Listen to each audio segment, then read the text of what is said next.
Burnley football revival. Can Parker's resilient side break the trend in the Championship?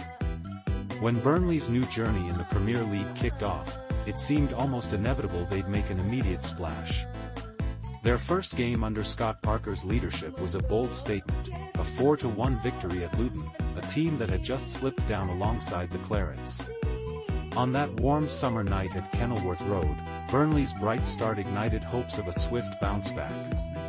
Yet, that win was just the beginning of a far more complex story. In the weeks that followed, chaos unfolded. By the end of August, Burnley saw 12 first-team players leave, an almost complete overhaul. Parker's squad was almost reset, forced to adapt quickly after a tough start. It wasn't a team playing with the style and flair of Vincent Kompany's title-winning side 2 years ago, but it's showing signs of steady progress with a clear goal: promotion, no matter the style. After a disappointing 2023-24 season where Burnley managed only 5 wins and dropped out of the Premier League, the club faced a harsh reality and a rebuilding phase. Fans couldn't help but feel a twinge of disappointment that Kompany left so soon, but nobody blamed him for moving on to Bayern, recognizing it as a step up. Parker emphasized defensive solidity and organization. The partnership of CJ Egan-Riley, who had spent last season on loan at PSV, and Maxime Esteve, the young Frenchman forging his path in the Championship, has become the backbone of their success. And it's clear, their sturdy backline is the reason Burnley is heading upward again. They've conceded just 15 goals in 44 games, never twice in a game, thanks to disciplined defending around their goalkeeper James Trafford, who has made some heroics, including 2 penalty saves against Sunderland. That resilience was on show again with Monday's 2-1 triumph over Sheffield United, make it 31 league matches unbeaten for Burnley, a club record. They have also won 14 times this season by just 1 goal, a testament to their grit. Yet, the fans worried about chances, though they laugh and say, "We've bored our way to the Premier League," as goal scoring remains a challenge. After a stretch of 6 goalless games in 10, critics questioned whether Burnley's cautious style would hold up. To shake things up, they signed Marcus Edwards on loan from Sporting Lisbon.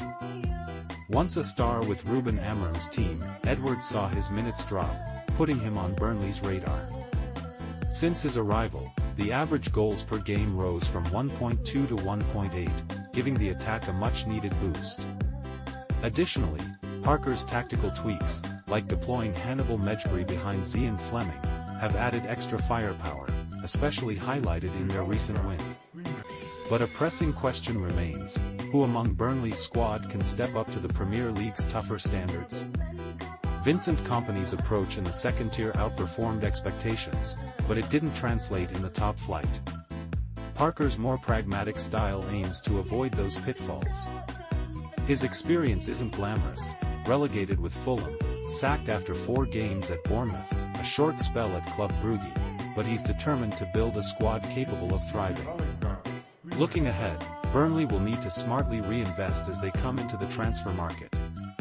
Clubs like Southampton, Ipswich, and Leicester have spent vast sums with little success, losing ground due to poor recruitment and overhauling what worked. Burnley's approach will stick to their defensive roots and avoid those costly mistakes.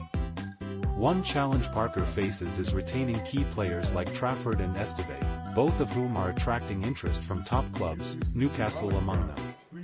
Keeping that core intact will be essential if Burnley hopes to sustain this upward momentum. Fleming, who's often played as a makeshift number 9, has scored 9 goals in 32 matches, but Burnley needs more if ambitions rally toward higher table positions. Their total of 61 goals leaves them a few goals shy of Norwich's 67, and as they climb, the margin for error narrows. Higher caliber defenses and more skilled finishers will make a difference. Despite the hurdles, Burnley's squad carries a valuable lesson. Unlike their predecessors, they fought tooth and nail for every point, instilling a resilience that can carry them forward. Parker may not land a big-name gig like Bayern, but if he keeps this squad together and adds some punch up front, he just might succeed where others couldn't, turning a turbulent start into a triumphant return.